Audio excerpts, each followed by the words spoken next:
اللہ والوں کی ہم نشینی۔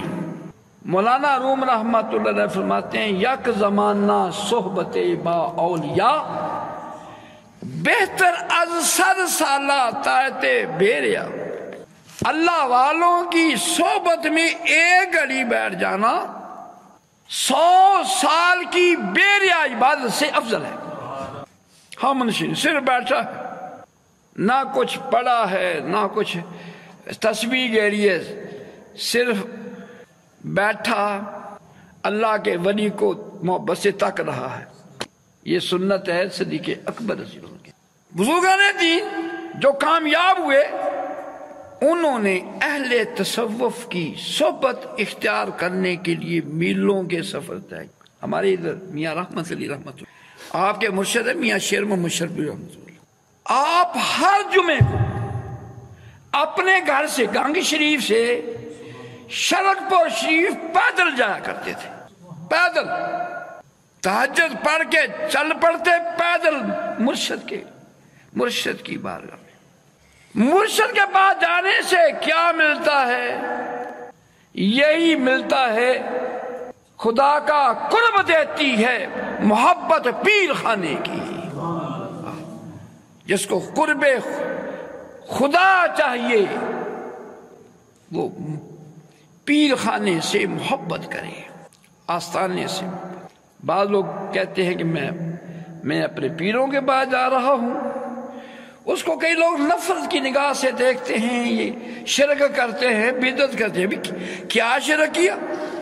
ہم نے بہت سے صوفیہ کرام کی صحبت اختیار کی، ان کے پاس گئے، انہوں نے کلمہ شریف کے ورد کی محفل سجائی ہوئی ہے، لا الہ الا اللہ کا ورد خود بھی کر رہے ہیں اور اپنے آنے والے کو بھی لا الہ الا اللہ کا ورد کرا رہے ہیں، خود بھی اپنے دل پر الا اللہ کی ضربیں لگا رہے ہیں اور لوگوں کو بھی الا اللہ کی ضربیں لگا رہے ہیں، خود بھی اللہ اللہ کر رہے ہیں، اس میں ذات کا ورد کر رہے ہیں، جو پاس آئے ان کو بھی اللہ اللہ کرنے کا سلیقہ بتا رہے ہیں۔ اسی لیے فرمایا خدا کا قرب دیتی ہے محبت پیر خانے کی۔ جتنا پیر کے قریب سے قریب تر ہوتا جائے گا اتنا ہی وہ اللہ کے قریب سے قریب تر ہوتا جائے گا۔ شرک کس لحاظ سے ہے؟ اللہ والوں کے پاس جانا کس مناسبت سے یہ شرک ہے؟ ان اللہ والوں نے تو لوگوں کو اللہ سے ملایا، اللہ کی محبت لوگوں کے دلوں میں ڈالی۔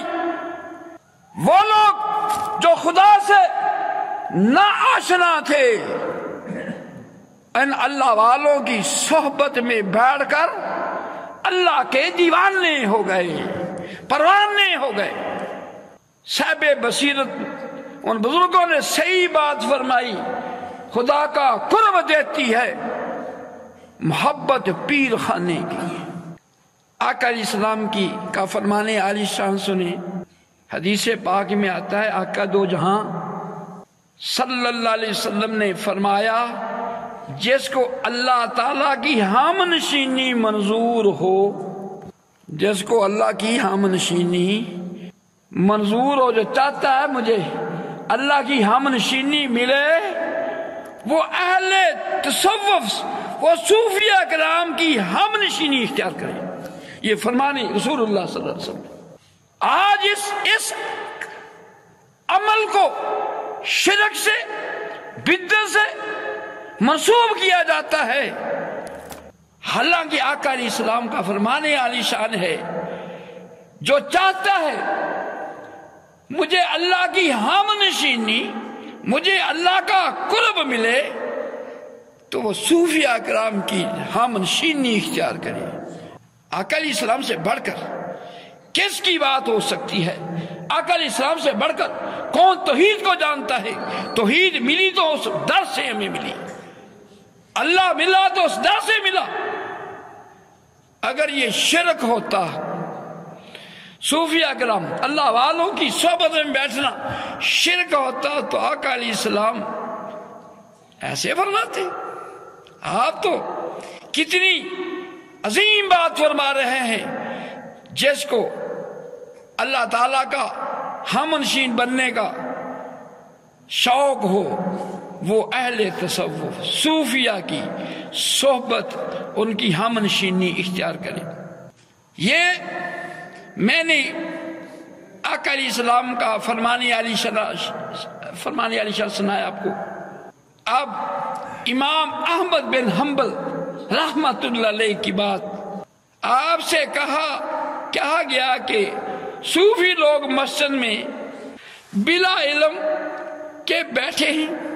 صوفی لوگ مسجد میں یا تو وہاں پر کوئی مدرسے میں تو یہ ہوتا ہے طالب استاد بچوں کو علم پڑھا رہا ہے، لیکن صوفی لوگ نہ کوئی کتاب کھولی ہوئی ہے نہ کوئی پڑھا رہا، بغیر کسی علم کے مسجد میں بیٹھے ہیں۔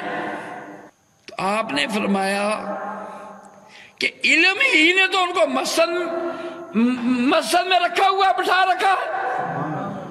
مسجد میں وہی بندہ آ کر بیٹھے گا جس کو اللہ کا علم ہوگا، اللہ کی عظمت کو جانتا ہوگا، اللہ سے پیار ہوگا، اللہ کی طرف ہوگی۔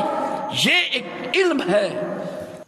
آپ فرماتے ہیں کہ علم نے ہی تو ان کو مسجد میں بٹھا رکھا، ورنہ وہ کسی جوا خانے میں بیٹھتے، وہ سینما میں بیٹھتے، وہ بازار میں بیٹھ کے گپے شپے مارتے، یہ مسجد میں بیٹھے ہیں۔ یہ علم کی وجہ سے ہی ان کو علم حاصل ہوا ہے، ان کے پاس علم ہے جس کی بنا پر مسجد میں بیٹھے۔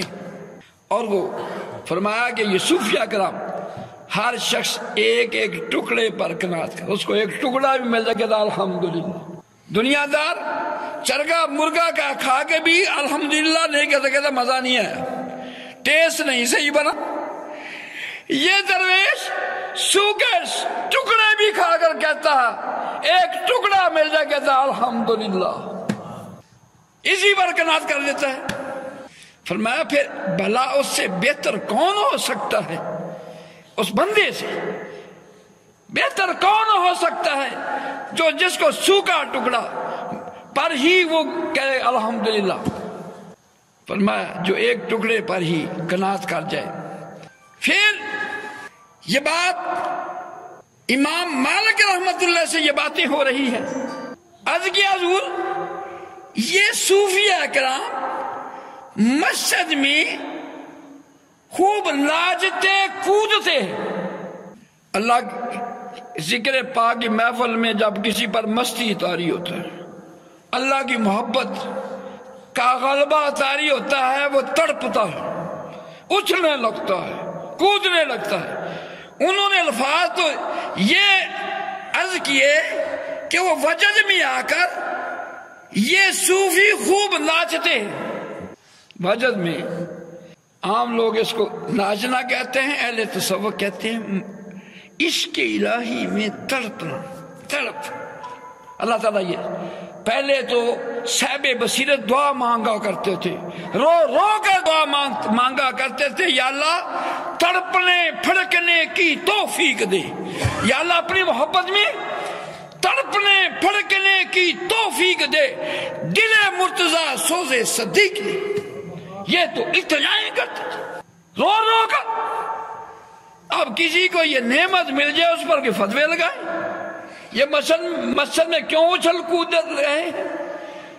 یہ اللہ اللہ کرتے کرتے اس کے اوپر مستی طاری ہو گئی، اللہ کی محبت کا نشہ طاری ہو گیا۔